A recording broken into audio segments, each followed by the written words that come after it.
All right, looks like we are back. Oh my god. Okay, so we just had a major technical glitch. We just had a major network issue. I am so sorry about this. I think we're even on a different link altogether.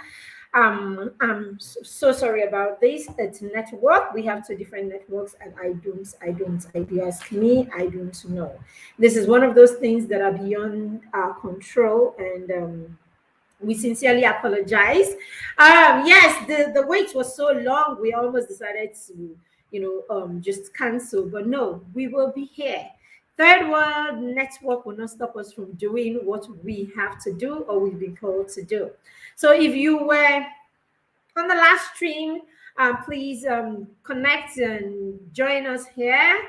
Christabel, if you're there, just help us redirect people to the new link. We are so sorry about this. We had a major um, network glitch. All right, so as I was saying, I don't know, I can't. Okay, so this would have to be part two. We will have to label this as part two or caption this as part two when we're done. Okay, so that you can watch the first part and then watch the second part. This one, as the second part. We're so sorry about this. So if you're with me, please, when you come in here, just let me know you're here. If you're catching the replay, do the same thing. If you're here, don't be in the background. Say something in the comments so that we know that you're here with us. Okay? Um, Let me not be thrown off balance. All right, great. So I was talking about we're talking about helping having raising children who can evolve, and we said we were all created to evolve. No matter where you are, right? No matter where you are meant to evolve. So at the barest level, when children are born, they're born and they start from the barest level of whatever it is, whatever talent, whatever gift, whatever capacity or ability that they have is at the barest. And as parents, we're supposed to raise them to be able to evolve from whatever level they are, right, to what God has created them to be, and they can evolve into much more. Sorry, let me do a little housekeeping here. Just 1 second, please. All right, so we're supposed to raise them to be able to evolve to what God has destined for them to be. So it is our responsibility as parents to, sorry about this, it's our responsibility as parents. Okay. So it's our responsibility as parents to raise our children and to help our children evolve into, okay. So Christabel will have to find her way. So it's our responsibility to raise them and help them evolve to what, to evolve to their full potential, to reach their full potential, basically. Um, I don't like this. All right, I don't like this, but we move. All right, so it's our responsibility basically to help them evolve to be all that God has created them to be. And I was using the story of the parable of the talents and how the master actually gave each of his servants, three of them actually, he gave three of them different amounts of talents. Okay, and I went on to say that these talents back in the day, talents were like currencies, right? They were like currencies, and so it was a lot. To get 5 talents can be, is an equivalent of about 6,000 denarii. So yes, the master gave this servant that much because he knew that this servant has the ability, or he could trust him with that much, right? The master also went on to give two talents to another, and then 1 talent to a third servants based on their ability, how they've shown themselves capable over the years, right? Based on how they have shown themselves to be responsible over the years. So, yes, the master gave that. And I said this can be likened to parenting, right? We have our different children, each of them different. Okay, now the only reason the master could know this about his servants, the only reason he could tell that this servant has the ability to do this or has the capacity to embody this, And then that one has the capacity to embody lower than that. And then the third one will be able to handle about 1 denarii. Okay, remember that a denarii is actually a lot. Okay, it's a lot even back then. Right, so the only reason the master could do that was because the master knew them. So the question is, as a parent, what expectations do you have of your children? Do you know them? Do you know each of them? Do you know what each of them is capable of? Do you know what capacity each of them has? Can you identify what it is that each of your children have, so that you are able to set your expectations based on what your children are capable of, and not just what you think that your children should do? This master was a very present master. This master was a very wise master. This master was a very reasonable master, a very fair person. So yes, because he knew their different capacity, his expectations were different. So yes, even at the point, even though he had 1 talent given to a particular person, he still expected that person to operate at the best, as his maximum potential, even with 1 talent. So he expected him to go out, be creative with that 1 talent, multiply that 1 talent, be responsible for that 1 talent, and do the very best possible with that 1 talent. Now, he didn't give this person that is capable of 1 talent, had the ability to turn over 1 talent. He didn't give him 5 talents, because he probably looked at him and said, oh, this will be too much for this particular person. This will be too much for Tunde. So no, Tunde cannot have 5 talents. Let's give Tunde 1 talent, because Tunde is capable of handling 1 talent, but he still expected excellence. Okay, he still expected excellence from Tunde even with his 1 talent. Okay, the same way he expected excellence with the first person. Let's call that one Deji. He still expected excellence from Deji with his 5 talents, because he knows the capacity, he knows Deji's ability, and he knows that this particular servant, this particular child is able to deal with 5 talents and make the best of that talent and be excellent with those 5 talents. So the question we are asking, or the question I'm asking you today, are you a wise master? The question I'm asking you today, are you that master? Do you have expectations of your children, right, based on what you know they are capable of? Do you have expectations of your children based on what resources has been made available to them? Do you have expectations of your children based on what you have, based on how you have empowered them? Because what we see more often than not is that we have parents who have not empowered their children. We have not empowered our children to an extent, and yet we have certain expectations of these children. If you do not empower them to an extent, they will not be able to evolve beyond how you have empowered them. And this is a reality. Okay, so over the weekend, I was watching Blood Sister. Right, that was it's called, the new movie, the Netflix movie, right? Mo Abudu. So I was watching Blood Sister, and at the end of the movie, okay, I'm not a spoiler now, so I'm not going to give you too much gist, right? For those who have not watched it. Okay, so at the end of the movie, okay, one of the brothers, there were like 2 sons this woman had, and there was one of them that thought, he didn't just think it was what he was. The mother didn't think he measured up to his younger brother. Okay, for some reason, the mother never saw him as someone that was able to do anything. So at the end of the day, when things got really, ugly, I don't want to spoil this movie for you, so I won't say too much. Anyway, but at the end of the day, when the mother looked at him and was saying to her son, right, I couldn't even trust you with anything. You're not able to deliver anything. You know what the son said to her?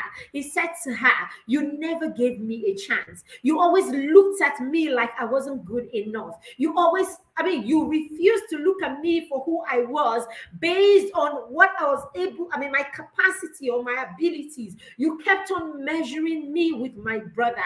And this is what we do sometimes as parents, okay?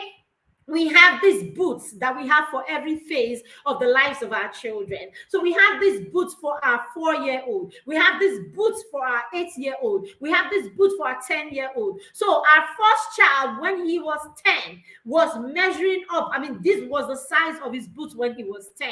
And so you are waiting for his younger brother, his younger sister to be 10. And then when they become 10 and they are not able to fill into that boot, it becomes a problem because you have a specific boot, you have a specific standard, right? Or not even standard, if it's even standard, it's different. You have a specific expectation, okay?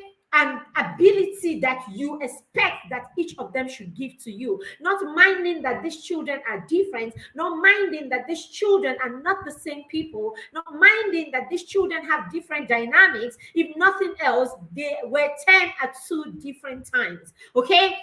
Now, the question is, I'll ask that question again.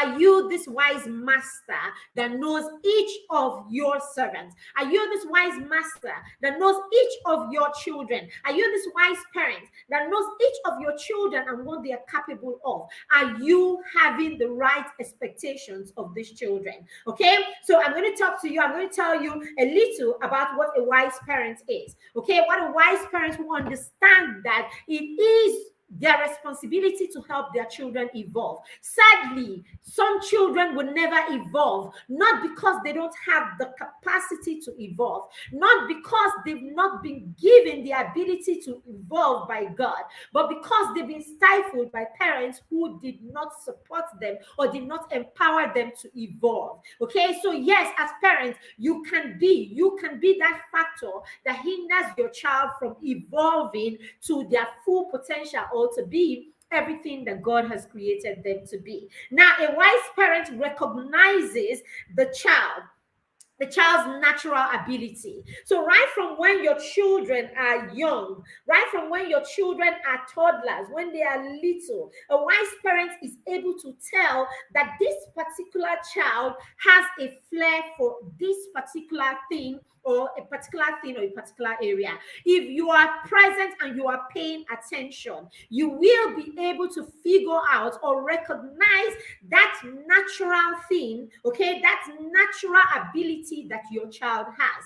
That is how you are able. I mean, who was it? It was during the conference. It was during the conference that someone said that people, what country was that? I can't remember. Okay.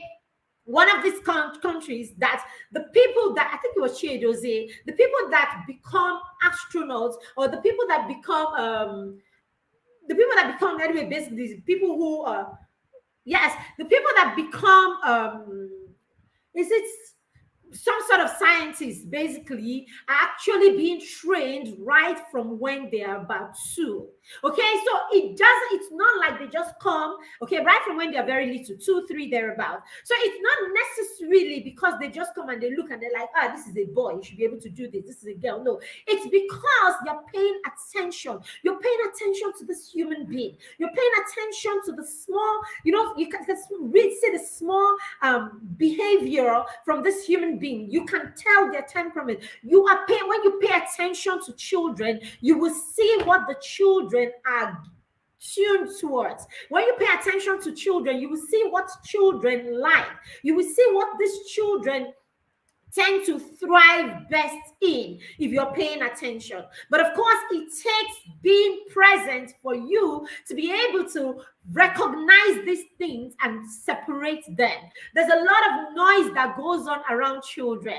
There's a lot of noise. Children want to play. Children want to be in a particular place because their friends, older siblings, or their parents are there. Children want to do a particular thing because their friends are doing that thing. Sometimes, if you're not a parent who is paying attention and catching them in all their different moments, you may not be able to silence the noise from the real thing. But if you pay attention, you will be able to recognize that area that your child tends to do more. That thing that tends to show up in your child over and over again. That thing that your child is doing and the child does with a certain kind of excitement. You're able to figure this thing out. So yes, a wise parent actually pays attention and recognizes the child's natural abilities. We all have our natural abilities. There are some children, my daughter can talk and talk and talk and talk. Now, this is a natural ability. So if I work with my two children, okay, my both children go for taekwondo classes, right?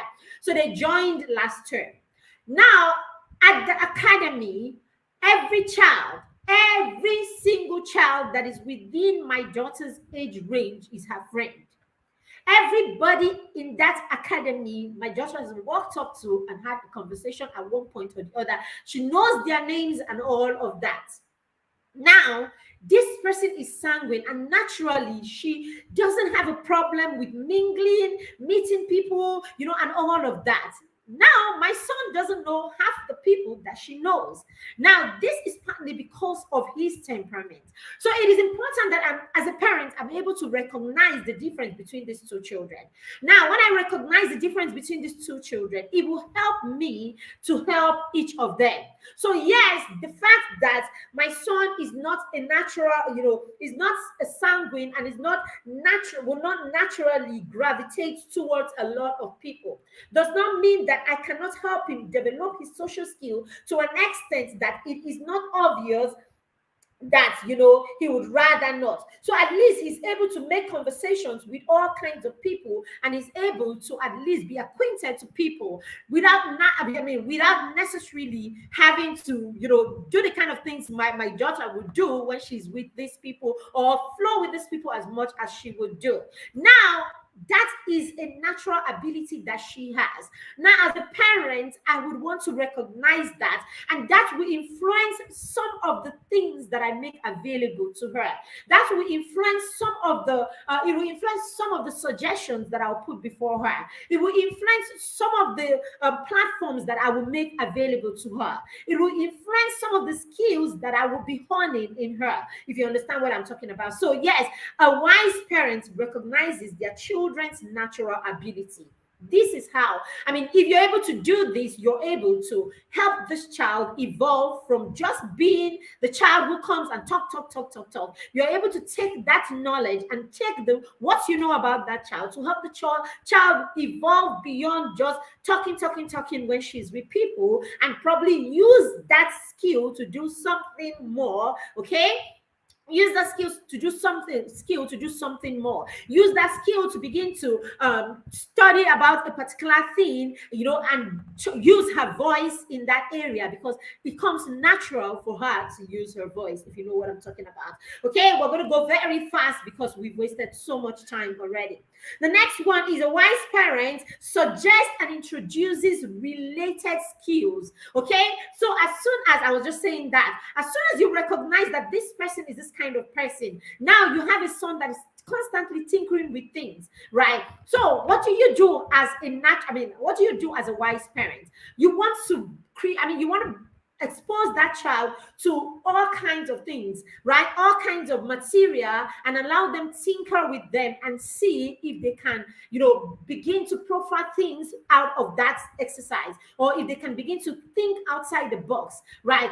I know when my son was a lot younger, I would go to Panteka. I'll go to Panteka and buy old remote controls. I'll buy old stuff from gadgets and all of that. I come and then I just throw them around and introduce him to play with them. So basically, a wise parent recognizes the child's natural ability and then begins to suggest things, right? Things that are related to that ability. Okay, a wise parent actually begin to build skills for the child around that particular thing, right? So your child loves cars. He loves cars. He loves everything automobiles and all of that. Now that child is about 5, okay, and you want to introduce that child to things like that. If you listen to Alu during her session at the conference, right, she said the best way, one of the best ways that you can create a solid foundation for your toddler, and you can introduce your toddler into learning and help them to learn and enjoy that learning in a fun way, is to use the things that they are naturally inclined to, the things that they're naturally interested in. Use those things. So you will use those things. So your child loves cars. So you want to use cars in their math exercises. You want to use cars when you want to teach them science. You want to, I mean, parenting is creativity.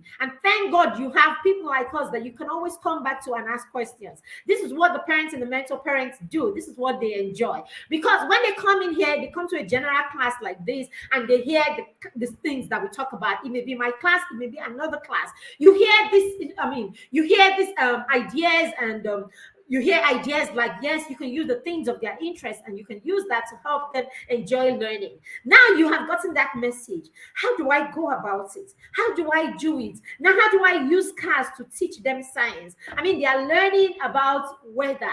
How do I use cars now? This is what the parents and the mentor parents, the advantage the parents and the mentor parents program have, because they can come back to us and ask us, what are the ideas that we can use, that I can use to use this thing that my child likes to actually teach them this thing, I mean, science or whatever that you're talking about. And yes, because they have access, we're able to give them ideas and all of that. All right. So use that. So now that child, you're using that, you're creating opportunities for the child to, to play with cars. You're creating opportunities for the child to try to create cars. You're using cars to help them in their learning in other areas and all of that. By the time this child is about 10, 12, okay, you begin to think of mini internship for your child. I mean, the holidays are around the corner.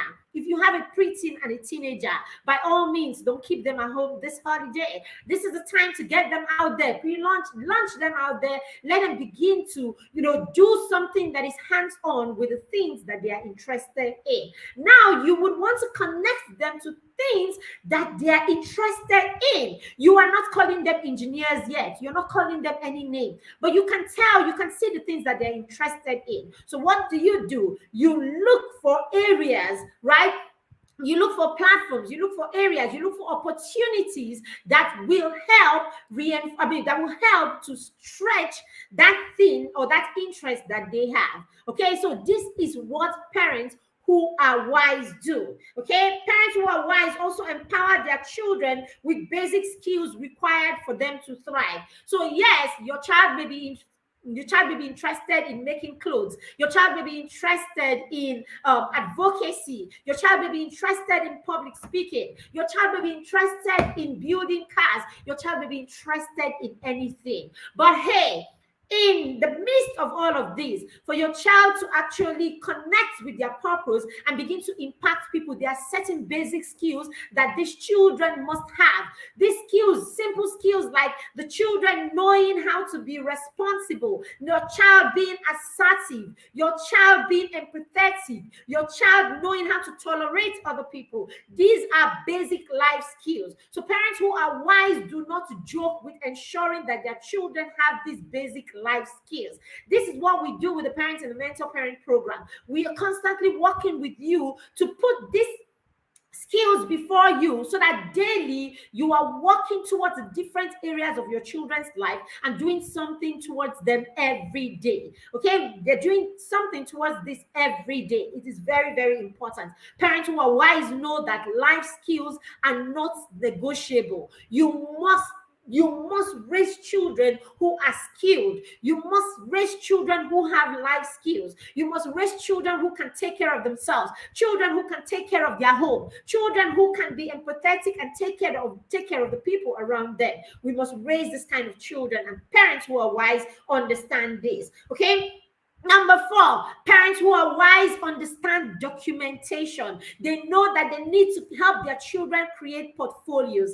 The world that we are in right now is a world of what have you done? What have you been doing? What do you know how to do? This is the world that we are in. It is a world that is not just about what are your grades. People want to give you scholarships these days, and they don't just end at what are your grades. they get your grades or they get whatever it is, your achievement, your academic achievement. But they're also asking questions like, what have you done? Meaning the world recognizes that we need to do things. The world recognizes that we were born to do. So I say to my children, whatever is in your head, if you're not able to bring it to your hand, the world will not recognize it. I say this again, whatever is in our heads, whatever your children have in their head, if they are not able to interpret what they have in their head and use it in their hands, the world will not recognize it. So it is not enough that you know everything about how you know everything about how about how the first man got on the moon. You know all of this, you know every detail about it, and then you lie down on your bed and you are rehearsing and repeating and repeating this to yourself. If it does not translate to anything else, you're not using that knowledge that you have and using it as a basis for you to create your own thing. You are not using that knowledge that you have and using it as a basis for you to improve on your own thing. If you are not doing that, it's just going to be knowledge. So any knowledge in the head that cannot be interpreted and transitioned to the hand, so that you start doing, that knowledge is actually useless. Okay, that is why a lot of the times we have people who can talk. I mean, it happens a lot here in Nigeria. I mean, sorry to say. Sometimes I turn on the news and I have you see all these news programs that we have. You know how those ones that you have people come and you interview them. Everybody sounding intelligent. Everybody sounding intelligent. They sit down there and they have those conversations and they talk. Sometimes it's politicians. These politicians come. They have all these ideas. They can talk about this 1,001 ideas. They talk. At the end of the day, we cannot take those ideas and put them into actions. So we have to raise our children differently. We have to raise our children not just to talk. We have to raise our children to understand that talk is cheap. We have to raise our children to understand that whatever you have in your head that you are blabbing about, if you're not able to turn it into a skill and use it, then it does not work. It does not amount to anything. Okay, so parents who know these things know that they need to document what their children are doing. It is not for show. It is not for show. I know how many parents have come to me and they have, especially toddler parents, they come to me and they have certain challenges. And all I do is look for one old video from 5 years ago and I send the video to them. There are parents that I try to explain things to and it's not cutting. They're not getting it. I'm very practical like that. As the parents in the mentor parent program and even the children in the mastermind program with Kamsi. Everything that they do is very practical. I have 1,001 examples. This is how it is. I have 1,001 examples, and half of those 1,001 examples are actually my own records and my own from my own archives and my own records. So yes, no, it is not for show. It is not because you want to show the world. I mean, I told somebody the other day, I have videos that I had videos that I made of the children from 4, 8, 6, 7 years ago when I didn't come on the internet to do nothing. I became active online 3 years ago. But I have documentations that span up to about 12 years since my son was born. So basically, create portfolios for your children. Let what your children are doing, let it be recorded, if not for anything. Let them be able to look at the process that they have gone through. Let your children look at their process and let that be the reason why they know that they can do less for their own children. Let your children see all that you've done with them, for them. And let that be the basics for let that be the basics for your child to say, I would do better or I would do more for my children. If you don't have this record, you're going to be a storyteller. If you don't have this record, you're just going to be talking, talking, talking. Your children will not understand what you're talking about. Sometimes only the pictures and the videos and all of these records can send the lesson, deeper. The other day I was having my daughter was learning about the circulatory system. So she's 6 years old and she was learning about the circulatory system. Okay. And so I told her, talk to me about the circulatory system.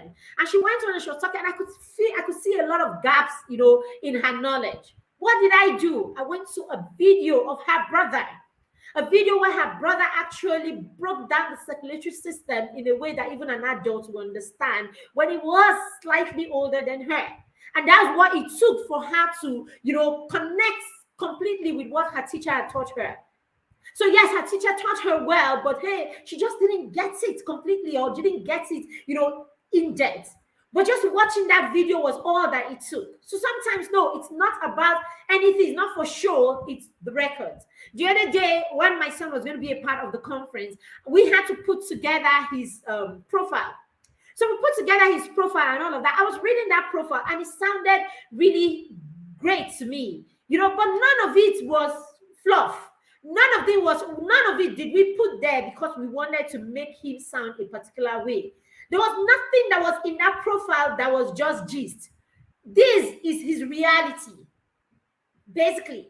So this is the reality. So if today he has to go for some internship, he has to go for some fellowship, he has to go for whatever today, basically, if they say send me his profile, I will send that profile because this is what he is. This is who he is. This is his journey so far.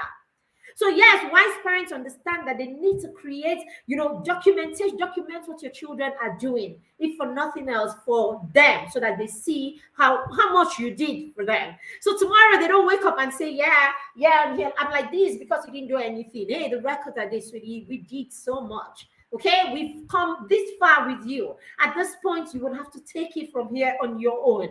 Basically, do things like that. So the other day I said to my son, okay, I need to check. You should check if you're Googleable. And then he goes and he clicked on Google and he had a whole page full. He is Googleable. Okay, he is Googleable. We know how you even leave the shores of this country and you get to somewhere, immigration, and at that point, the first thing that they're even doing, okay, it could be that, something comes up and people are, you find yourself probably in some kind of gathering, or you find yourself in the wrong place, and maybe just your digital footprint, maybe just your child's digital footprint is what would set them apart or what would save them in that situation. We know, we're from Africa and we know what it is. You're from Nigeria and you know the image that we have there as a people. So imagine that you just come and someone is looking at you and already has profiled you and put you in a box. You are Nigerian, so you are a particular kind of person and all of that. And the person just decides, something, let me just take a minute of my time, waste my time for 1 minute and see, if expecting to see trash on you. And he just Googles and, hey, this child has been doing this child did this child. When I take my children, when I go for, I have a part of me that is big on philanthropy and a part of me that is big on giving back and all of that. Okay, I've always been that. I've always wanted to do that and all of that. So even while I don't have so much for it, even while I can't handle it on my own, okay, I can actually ask people to partner with me and donate with me just because I want to go out there and be able to support people. But I don't have a single outreach. I don't have a single outreach that I go for without my children. And it is because it is deliberate. I'm not one of those parents that my children don't miss school. My children love school so much that you can't even make them miss school. The only time my children stay away from school is when they are ill. But thank goodness, hardly happens. That's the only time they stay away from school. The only other time that you can get my children out of school is when we have an outreach. The school knows if I have an outreach, I will go with the children. Because you know something, it is still part of learning. It's still part of learning. It is them being able to see other people and see other situations in life. It's them knowing that they can go out of their way to support other people. Okay, it's them knowing that, I mean, support is not necessarily because the person is down. Support is because you are capable, you are able to, and you can support another person, and it doesn't necessarily have to be that you are handing down money to people. Support could just be that you are in a community, you're in a community with people supporting each other. Support is much more than just giving out money to people. In this part of the world, every time you hear charity, or every time people talk about charity or helping people, you will find that all people are thinking of is give them money. So that's the reason when every time people think of helping people, they just go buy sacks of rice, buy rice, carry their children's old clothes, go drop in an orphanage, and then we come and we tell her we're charitable. Charity doesn't necessarily have to be, that you give people funds. Charity sometimes is having time to spend with these people, making these people feel important, making these people feel special. Okay, so when I carry the children with me for these outreaches, I take them with me because I want them to understand that they can make other people feel special. I want them to understand that they can share a book with another person, a book you've read and you enjoyed. You can actually spend time sharing it. I want them to recognize, okay, in the mastermind program, it wasn't a part of the mastermind program, right, that my son runs, that they have a study group. But one day he woke up and he says, Mom, I have always studied with my classmates before exams. I create study groups and we study. Now I have my partners in the mastermind. Some of them may have academic challenges. Let's also have, a study group. So yes, in the mastermind program, they have a study group where they meet once in a week. And it's not compulsory. Not all the kids in the mastermind program have to be in the study group. If you just have certain challenges that week you're studying and there's certain things you don't understand, now put it in the Google Classroom. We will meet there, and the children usually will go there and they will learn somewhere. And sometimes it doesn't even necessarily have to be Kamsi who solves the problem. Sometimes amongst themselves, one will be like, oh, I know it. And then that person solves it, and the children all learn together. Okay? All of this is teaching children that, yes, they can support each other. So support doesn't necessarily mean that you are giving people money. It could be more than that. Wise parents understand, right, to leverage on opportunities. That's the last one. Wise parents understand to leverage on opportunities. So yes, you're a wise parent. That's why you're moving around trying to get knowledge to be able to help your children. You're wise parents. That's why you see a program, right? A program that's working. Oh, it's a mentorship program and all of that. Oh, let me get my child connected to this. Oh, you see a competition. Oh, it's a competition. My son is doing something around this area. He might not be great at it, but hey, let him go for the competition and, let him build stamina.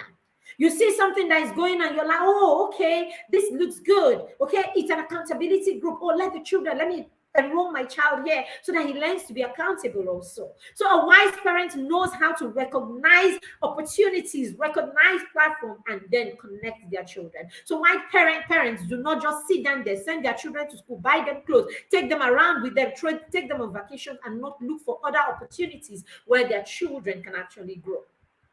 Okay, they look for other opportunities where their children can actually broaden their horizon. It's not about dragging your children with you everywhere you go and ensuring that they look woke and they look cool and all of that. A wise parent knows that it is your responsibility to create, to broaden your child's perspective. This is how they will evolve. If you don't broaden their perspective, if you don't allow them go wide and far, if you don't create opportunities for them to do more, okay, than all that happens in your space, then you will be limiting them. My coach said to me the other day, she said, I am warning you. Come see, my son is a day student, so he doesn't go to a boarding school.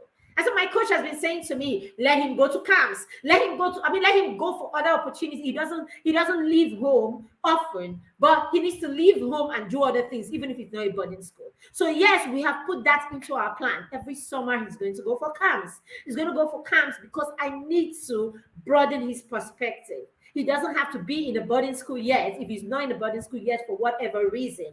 But there are other ways that you can give them short-term opportunity to short-term opportunities to actually broaden their horizon, broaden their mind, get certain skills that are needed for them to thrive.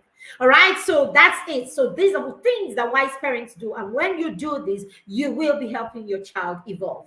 Now I'm going to take the last part in the next 7 minutes so that we go. Okay, now do you know that the springboards that you create for your children, or the springboards that are available to our children, can be likened to talents? Okay, the springboards that are available to our children can be likened to these talents. So we understand. So I've been able to think of five. I thought about five springboards that our children actually need to thrive, that they need to evolve, that they need to be more. Okay, and I likened it to those 5 talents that these servants have. Okay, now one of them is their natural endowments. Okay, now your child's natural endowment, or our natural endowments, are actually a springboard. So you will see a child, I mean, you can see someone that is really very pretty, tall, and all of that. And naturally, because of that natural endowment, you see that person begins to gravitate towards a thing like modeling, gravitate towards certain kind of, careers, certain kinds of opportunities, simply because of, their natural endowments. Now, some children, right from when they are little, they are very adventurous, isn't it? They're very adventurous. Based on their temperament, some children are very outspoken and very, easily sociable and all of that. So those are natural endowments. It's not anything that you have done for them as a parent. It's what, naturally they came with. Now, that on its own is a springboard that could be the reason why certain children thrive in certain areas. Some people come and they have naturally they sing like nightingale. You have a 3, a 4-year-old that already sings, no voice training, nothing, but the child already sings well. So yes, as a parent, you can tap into that, hone that skill and all of that. And based on that natural endowment, the child is already gravitating. I mean, these are the Beyoncés of this world, the Osinachis of this world, isn't it? Okay. These are the, what's his name? John Legends of this world. So these are these people, natural endowments, and you can, as a parent who understands, okay, who is wise, who understands purpose, right, you would know that, okay, this is part of this person. This came naturally because this has to be in connection with what God has purposed this child to be. So these are natural. So these natural endowments are a springboard. So you can say that's one talent, okay, given to this person already. All right. The next one is resources. Okay, no, let's go parental advantage. So the next one is parental advantage. As a parent, what advantage are you giving to your child? So some children, without them doing anything about it, are lucky to have parents who are intentional, like you. Some children are lucky to have parents who are already getting knowledge. They want to do more for them. They want to do more. They want to know what they can do to help this child and all of that. That is having the parental advantage. There are children whose parents do not even think they need to learn anything about parenting. Then there's that child whose parents' only problem is how to get money. He's busy. She's saving the world. He's saving the world, right? We've heard stories of people who have saved the world, and their only regret that they had in life was the fact that they couldn't save their families. I mean, we have records and records and records of people who are doing amazing things, changing the world, saving people, saving the entire world. But you come back home and their children are a mess, isn't it? So these children, although they have, they have seasoned parents, these children, although they have famous parents, right? These parents do not, for their children, they don't have that advantage, basically. Yet we have parents who have lived a legacy, and that legacy is still working for their children or will continue to work for their children. These are all parental advantages. That could be a talent. That could be one talent that that child has. Okay, parental advantage. There is a child that the parents do not even have an idea All they want to do is wake up, take her things, fry her small akara. So where the children go after they finish grinding beans for her, it's not a problem, right? She's too busy selling akara. So the child, while she's selling akara, the child is all over the place and all of that. Child gets abused. It could be anything. Sometimes they even have to finish selling before the children can go to school. Sometimes the children have to go and fetch water, do all of these things before they begin to trek and go to school. They get to school at 9 o'clock and all of that. This is a lack of parental advantage. Now, the third one, and that's a springboard. Having the right parental advantage is a springboard, right? The kind of springboard through parental advantage that Prince Harry has, that Prince William has, is probably not the same that you have, isn't it? Okay, so basically, it could be any different parental advantages, right? The next one is resources. Some children, let's not pretend about it. Some children are born with a silver spoon. Some children are born into families where their parents have, they've broken the genes of poverty, right? Children are born into a family where, as far as money can do it, it is not a problem, isn't it? Children are born into families where, if for some reason there's a health concern or a health challenge that needs money to solve it, or that needs money to put you at an advantage position, then you would have to struggle. It will be done. For instance, an Otedola, okay, or a Dangote, or an Elon Musk, right? Elon Musk or Mark Zuckerberg's children have certain kind of advantages, okay, where resources are concerned. It is what it is. These are all springboards. This can be a talent that's been given to this child. Okay, the next one is environment. The next one is environment. That's the environmental advantage, like it or not. There is a child that has been born in the United States of America. What's that environment? The advantage that that environment gives to the child is not the same advantage that a child who is born in Nigeria, or a child that is born in a small village after Kafanchan, or a child that is born in a tiny, small village where they still run around with leaves around them. I understand that there are still communities like this. It's not the same advantage. Like it or not, it has nothing to do with the child. It is a springboard. So the child that is born in the West has a springboard. If you know what I mean by a springboard, those old beds that we used to have that had the spring, right? Now, if you stand on the floor and you have to jump up from a bare floor, while you jump up, you probably will not be able to go as far as halfway my ceiling or touch my ceiling, of my house, because you're jumping from a hard floor. Now, if you have a material, you have a springboard, you have a board that's got a spring on it. If you step on that board, the spring will propel you up. So if you're not careful, you're going to bump your head on my ceiling, because that spring will propel you up. Now, that's what springboards do for people. Now, the kind of struggle that you would have to struggle to reach certain potential or to reach certain advantages are more when you don't have a springboard, as opposed to when you have a springboard. So if you know what I'm saying. So yes, a child that is born in an environment that environment can be a springboard. Talent, basically, we can liken it to talent. Then the last one is self-motivation. So a child that has been raised to believe in himself, a child that has been raised to know who he is, a child that has been raised to understand right from wrong, a child that has been raised and understand values and understand all that it takes to be able to self-motivate and push themselves, is a child that has a springboard that is rare. Now, do you know that you can be a parent that has got 4 advantages, that have given your children 4 advantages? You live in the West. You have all the resources to give to them. You have the parenting, I have all the resources to give them to them. You have tried with the parenting advantage to an extent, but you've not raised the child enough to be able to self-motivate. Do you know at some point in the life of this child can fall short, even with all of these advantages? This can be likened to that servant with the 5 talents.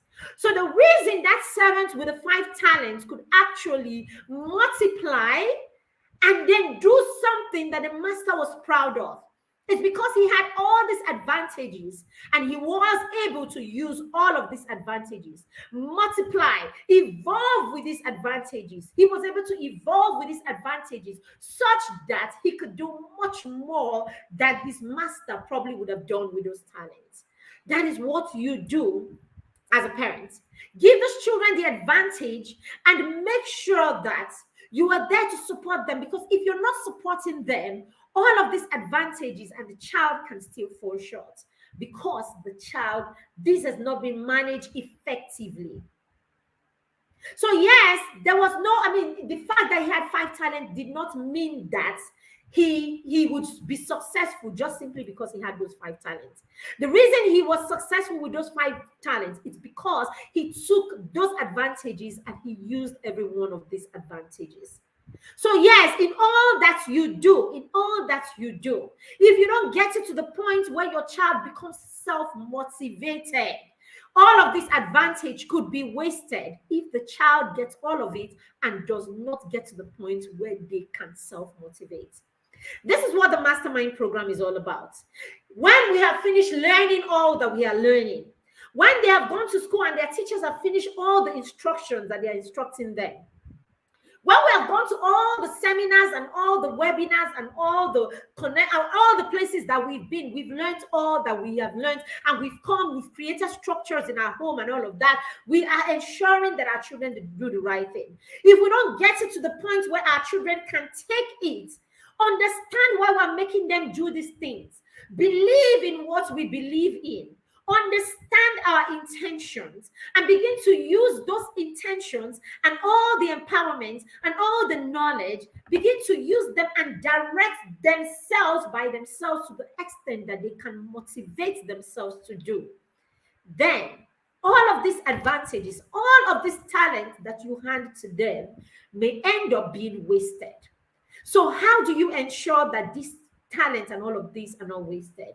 You're going to do it with your knees on the ground. So that's the 6th advantage. That's the 6th advantage that is available to all of us. That's the God advantage. So after everything, you will go down and you will pray and you will dedicate yourself, and you would lead them to God. You would dedicate yourself to prayers, knowing that you can do everything. If the God advantage is not there, then even all of that may be wasted. Then you would understand that for you to be effective, you have to do it with connection. Connection is the other thing. You can have all of these advantages. You can go to all the webinars and all the seminars and all the whatever, you learn everything. And then the only way you know how to step it to your children is, I don't know what is wrong with you. Your executive functioning skill is not right. I've talked to you. You must think. You must see it through. You're not lecturing your child. All that Coach Maybeth has taught you is now for you to come and turn it into a lecture and tell your child how intelligent you are and how you understand their mindset and all that. It's not that you're looking for how to implement it. You are taking from your head and using it to stress these children, because it's very easy to do that. And I know what I'm talking about.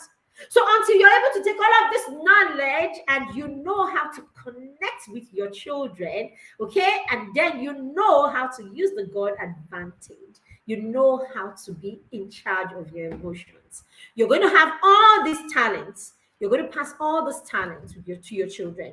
And because your children do not have self-motivation, because you've not been able to make all these advantages effective, your children will still not be able to evolve from people who are being instructed to people who can do on their own. You can have them sit in 1,000 classes. You can have them go to the best schools in the world. Even all of this, they're not able to recognize the why.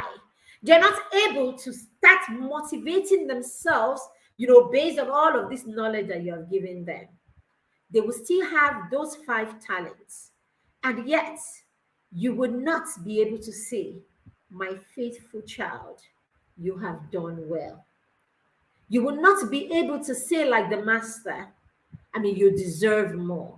Because even you as a parent, you will be truthful to yourself and you will see that what they've done is they've wasted all of the springboards, all of these advantages, and all of these talents that you have, I mean, blessed them with.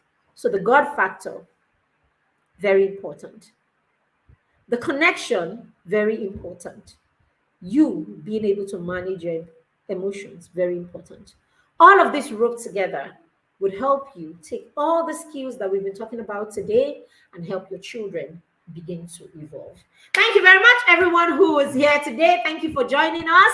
Okay, sorry about the glitch at the beginning. We're so sorry about that. So sorry about that. So you can catch the first part of this session. Just look in the group, look on the YouTube channel. You will see the first video. I think we'll probably just do a post that connects you to the first part and then a post that connects you to the second part so that you have the full benefit of both sessions. Thank you very much if you are here. I'm looking and seeing if there are questions or that I can answer. How can parents who are separated help their children achieve all these benefits?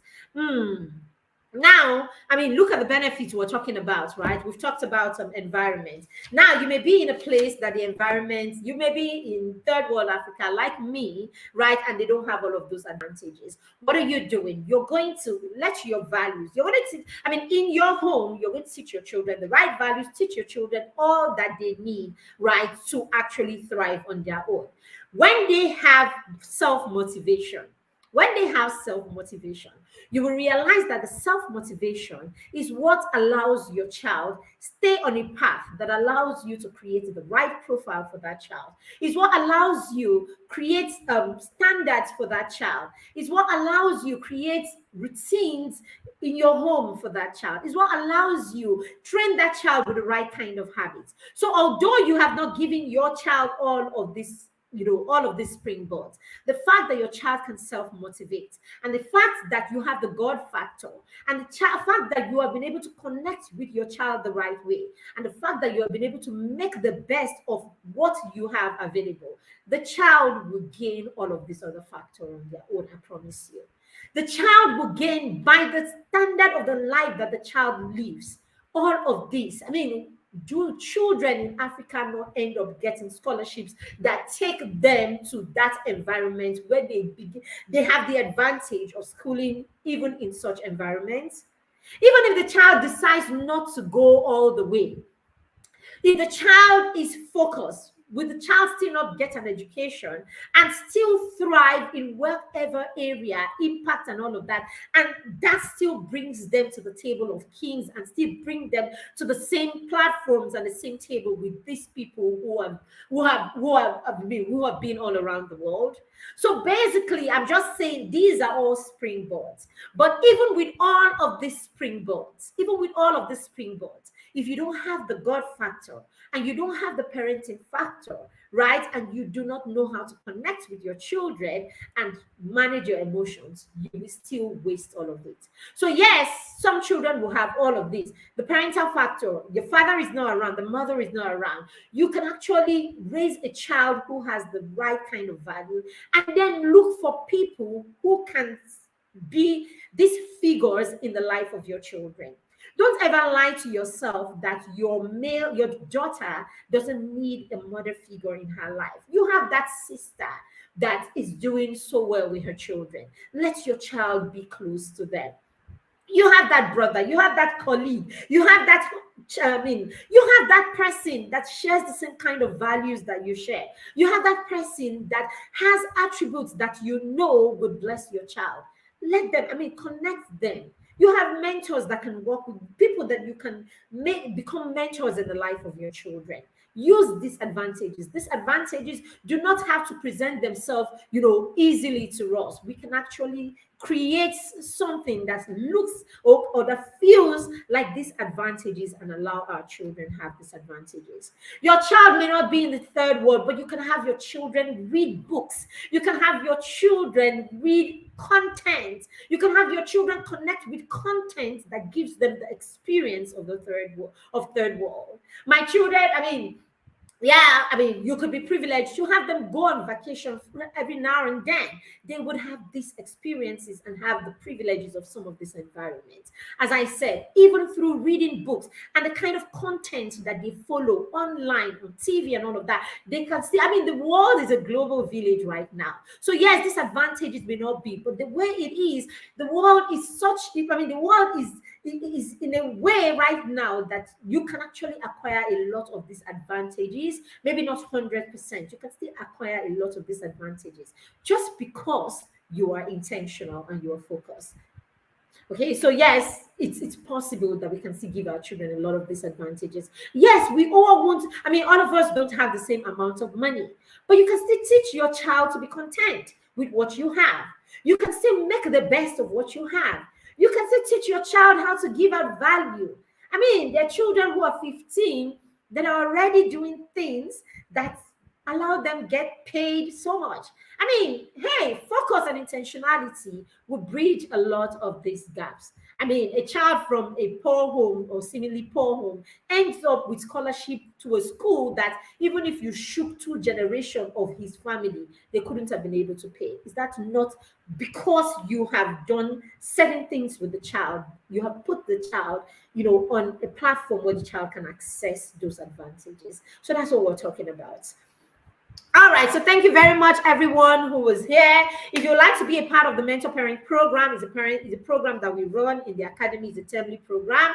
Just say that in the comments, and we will respond to you. The Mastermind is a program for children age 8 to 13. Amazing, amazing program. As in, it's one of the things that I'm most proud of in the first half of this year.